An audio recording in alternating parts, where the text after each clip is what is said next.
Tim gabungan Polres Kulon Progo menangkap kurir penyelundupan 80.000 benih lobster senilai 1,6 miliar rupiah yang digagalkan petugas Bandara YIA.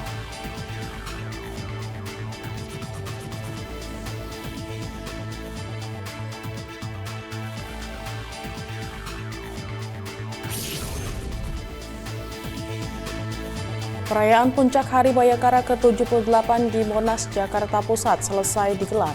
Seluruh panitia acara yang terdiri dari personil Polri dan berbagai pihak bekerja sama gotong royong membersihkan sampah.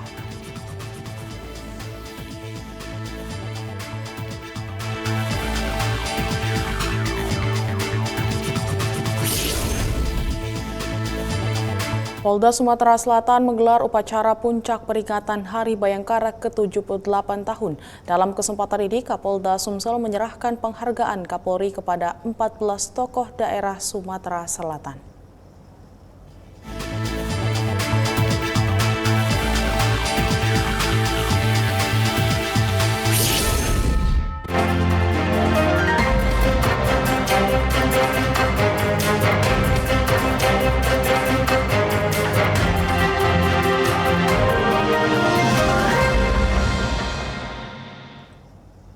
Selamat pagi pemirsa, Presisi Pagi kembali hadir edisi Rabu 3 Juli 2024.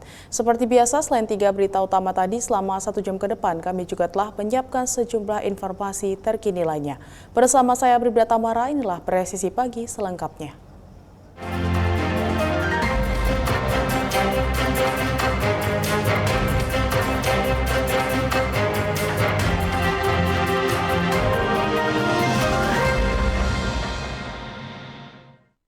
Tim gabungan Polres Kulon Progo menangkap kurir penyelundupan benih lobster yang digagalkan petugas Bandara YIA. Tersangka ditangkap di Denpasar, Bali setelah diburu lebih dari sebulan. Kapolres Kulon Progo AKBP Nunuk Setiawati mengatakan tersangka DW merupakan warga Buleleng, Bali. Penangkapan dilakukan setelah petugas Bandara YIA pada 14 Mei berhasil menggagalkan upaya penyelundupan 80.000 benih lobster senilai 1,6 miliar rupiah.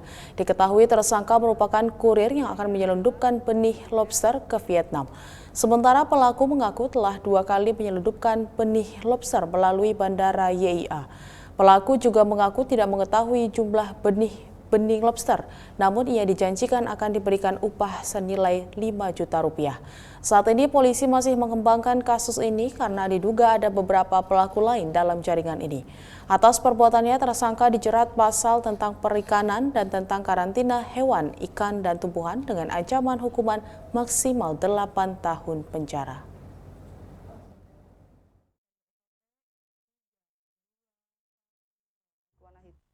Kita akan melaksanakan konferensi pers terkait pengungkapan penyelundupan BBL, benih lobster yang terjadi pada tanggal 14 Mei 2024 di Bandara YIA.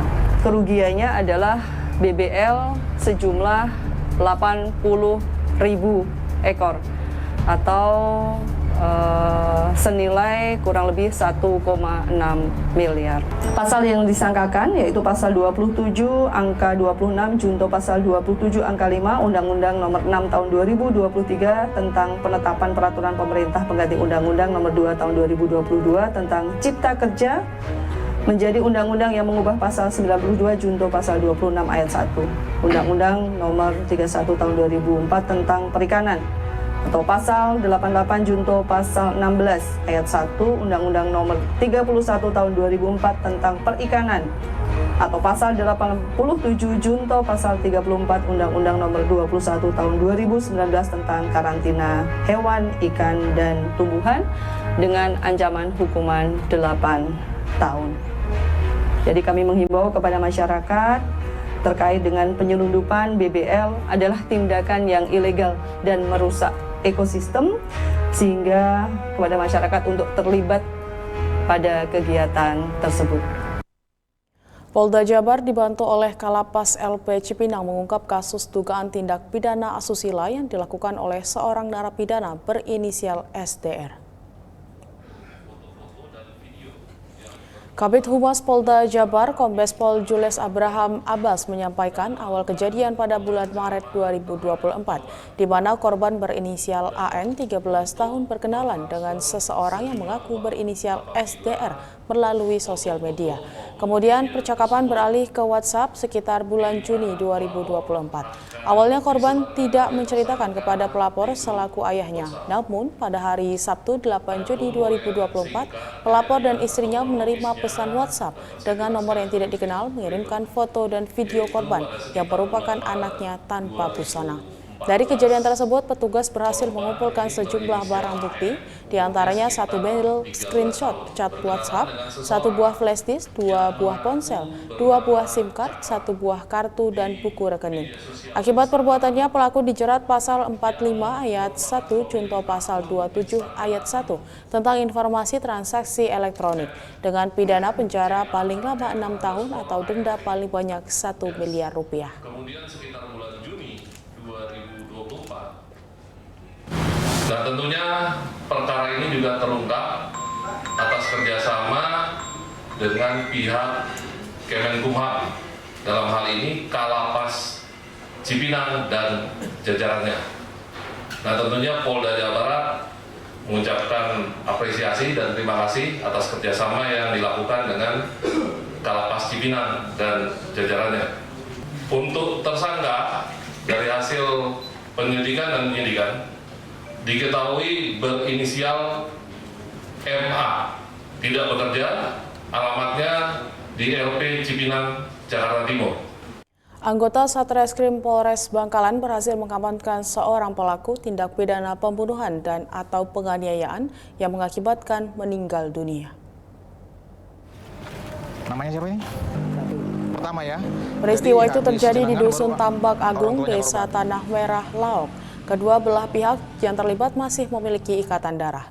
Pelaku berinisial H, 60 tahun, merupakan kakak kandung dari korban berinisial AM, 41 tahun. Keduanya merupakan paman dan keponakan. Beserta barang buktinya, 1 sarung pengaman, senjata keris, 1 potong baju korban, 1 potong kain sarung milik korban, 1 potong baju milik pelaku, 1 potong kain sarung pelaku. Selanjutnya pelaku beserta barang buktinya dibawa ke Satreskrim Polres Bangkalan untuk dilakukan pemeriksaan lebih lanjut.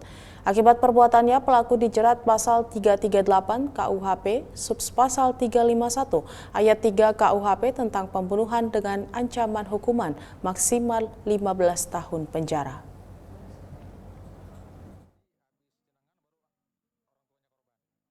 Ya, ini kejadiannya pada hari Minggu ya, tanggal 30 Juni 2024 kurang lebih jam 08 pagi.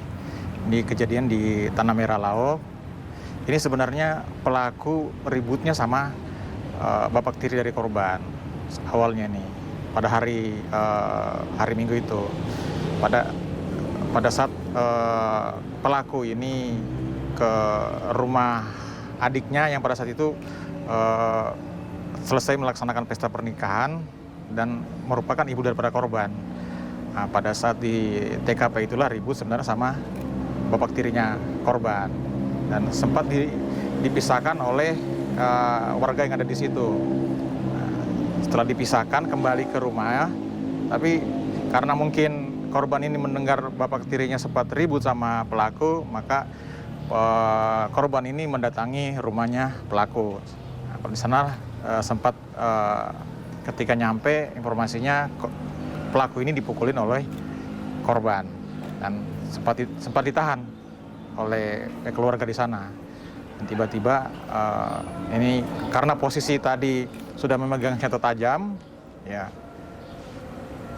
diarahkanlah ke sebelah kiri korban sehingga korban mengakibatkan meninggal dunia.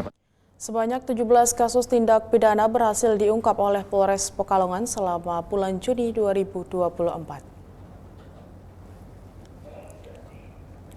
Kapolres Pekalongan AKBP Wahyu Rohadi dalam konferensi persnya menyampaikan bahwa selama periode bulan Juni 2024, Polres Pekalongan telah mengungkap sebanyak 17 kasus dengan total 22 tersangka yang diamankan dalam berbagai tindak pidana. Terbanyak Satreskrim berhasil mengungkap kasus curanmor di wilayah Kabupaten Pekalongan sebanyak 6 kasus dengan jumlah 10 tersangka dan barang bukti sebanyak 13 unit sepeda motor. Selain itu, Kapolres Pekalongan menambahkan terdapat kasus pencurian dengan pemberatan sebanyak 2 kasus, percobaan pembunuhan sebanyak 1 kasus, penganiayaan sebanyak 1 kasus, persetubuhan anak sebanyak 4 kasus, pertolongan jahat sebanyak 1 kasus, dan perjudian daring sebanyak 2 kasus. Dengan 13 tersangka, yang mana 2 diantaranya adalah judi online. Kemudian Direktorat Narkoba Polda Sultra kembali memusnahkan barang bukti narkotika jenis sabu dan ganja. Barang bukti ini merupakan hasil pengungkapan periode April hingga Juni 2024. Jenpol Amur Chandra Juli Buwana mengungkapkan barang bukti ini berasal dari capaian dan kinerja pengungkapan 4 kasus dan mengamankan 4 orang tersangka dari personil Ditres Narkoba dan Satres Narkoba Polresta Kendari.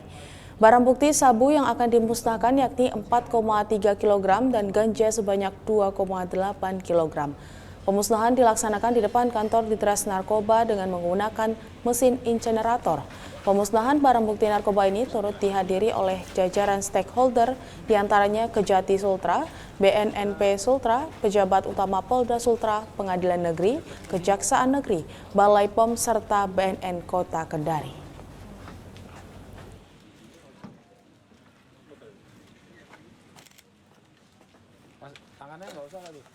Tetaplah bersama kami, Presisi Pagi akan segera kembali.